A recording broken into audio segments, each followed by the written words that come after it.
Okay, simple summary for this week. We discussed George Washington's presidency last week, and now we have to sort of figure out what comes next. In a lot of other countries, there wouldn't be something to come next because the person who had the power would stay. That is historically what happens. People don't walk away. But Washington did, and that was part of his greatness, is that he voluntarily relinquished the reins of power and declined to run for a third term that he certainly could have had, and handed over the government to the person that was elected to succeed him, and that was John Adams. And Washington went back to Mount Vernon and lived a handful of years longer, not long actually. He got sick.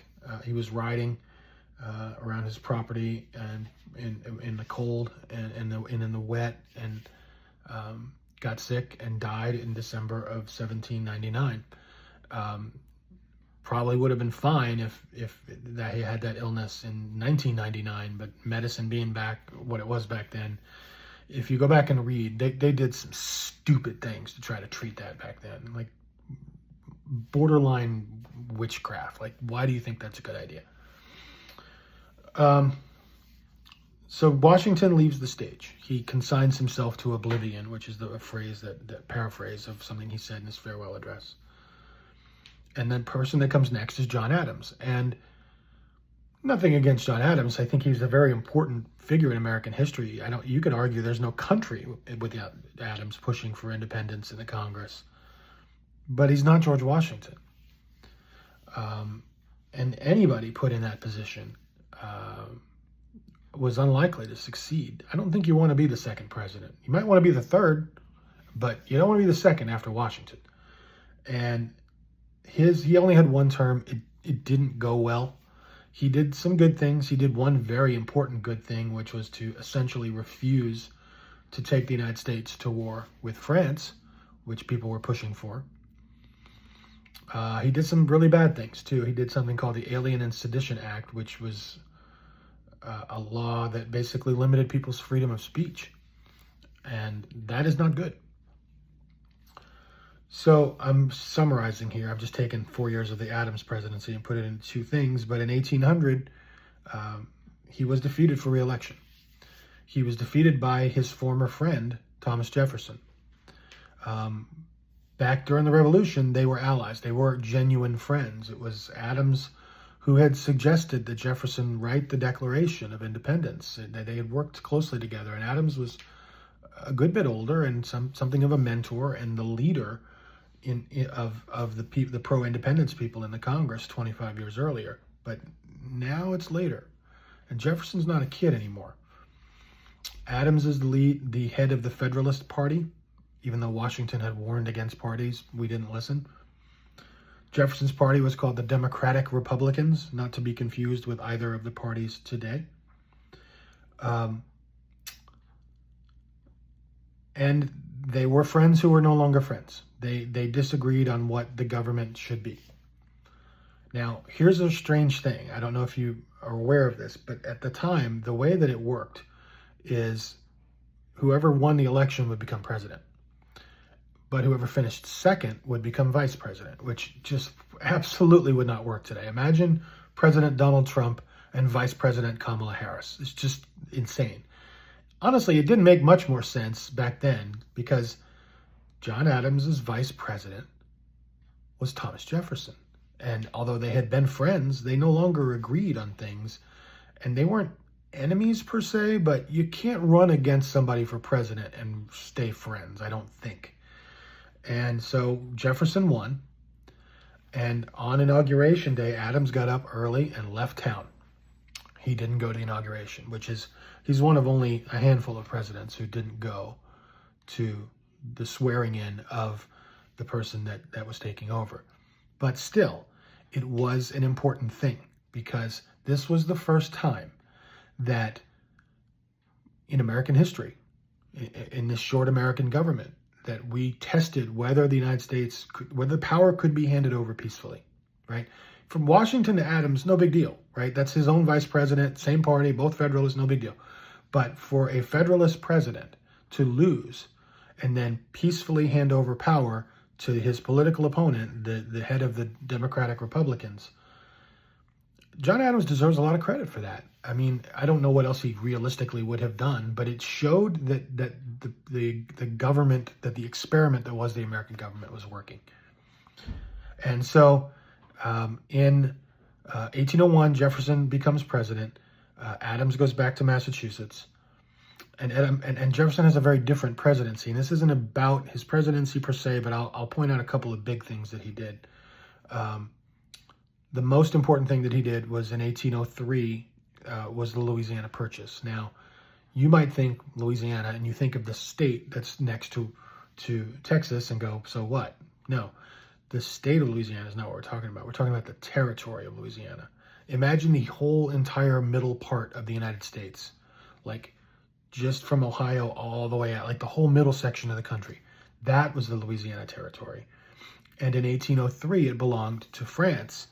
And France, who was then led by the person who would soon crown himself emperor, Napoleon, needed money because what are the French doing? Well, they're fighting the British because that's what they do.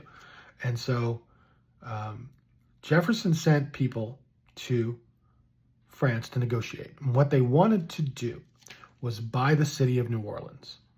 Because if you buy the city of New Orleans, you control the Mississippi River, or at least access to it. And so Jefferson sent people, I forget the exact amounts, and I'm not going to ask you. It's not much. Offered a few $1 million for the city of New Orleans. And Napoleon came back and said, no, but for $15 million, I'll give you the whole Louisiana Territory, which is just insane. That's something that would be worth, I don't even know how you'd figure it out. Billions isn't enough. Trillions, maybe?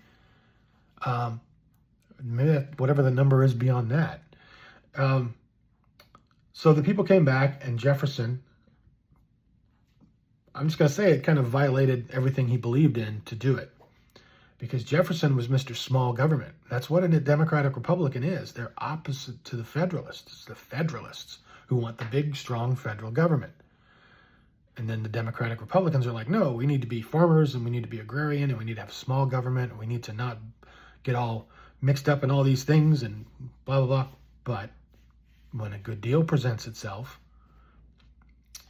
Jefferson, prior to the Louisiana Purchase, would have said that you can only do, that a president in particular can only do what the Constitution says it can do, or he can do at the time, still the time, and no more.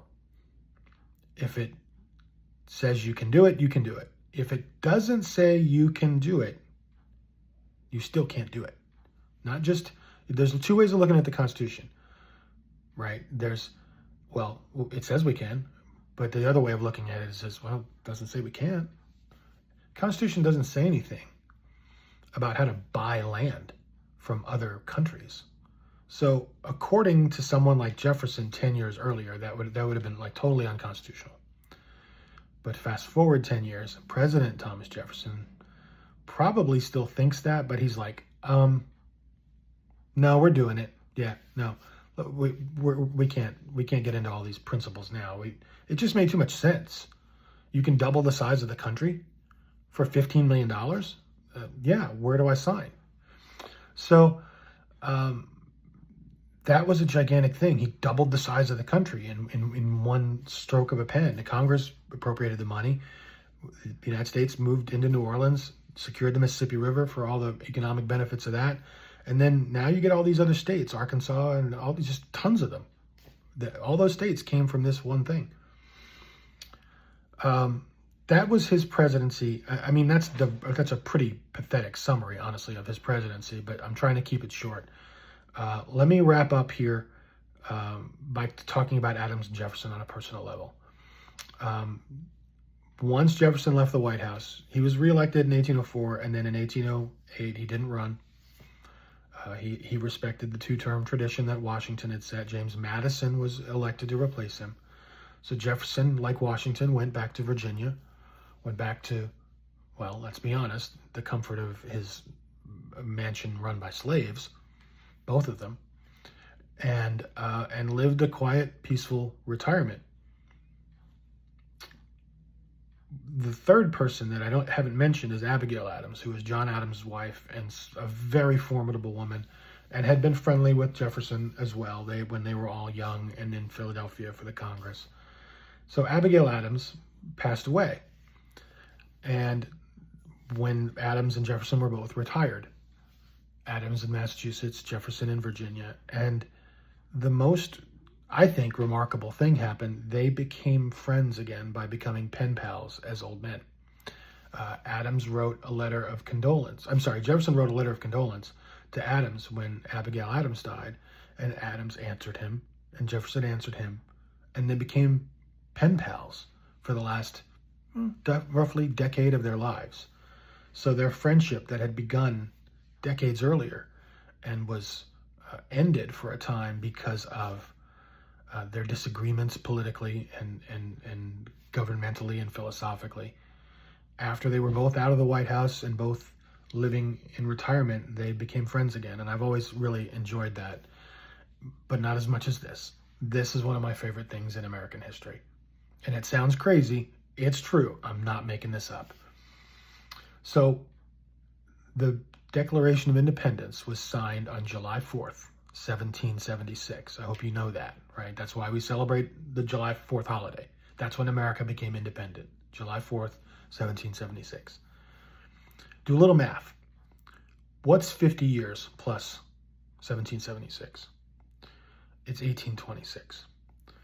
On July 4th, 1826, which was the 50th anniversary of the Declaration of Independence, both John Adams and Thomas Jefferson died on the same day. Adams in Massachusetts, Jefferson in Virginia, the two men with whom we would not have had a Declaration of Independence, died on the same day, the 50th anniversary of that event. I love that. I mean, I'm not happy that they died, but that's just great. It's so perfect. Okay, that's simple summary for this week.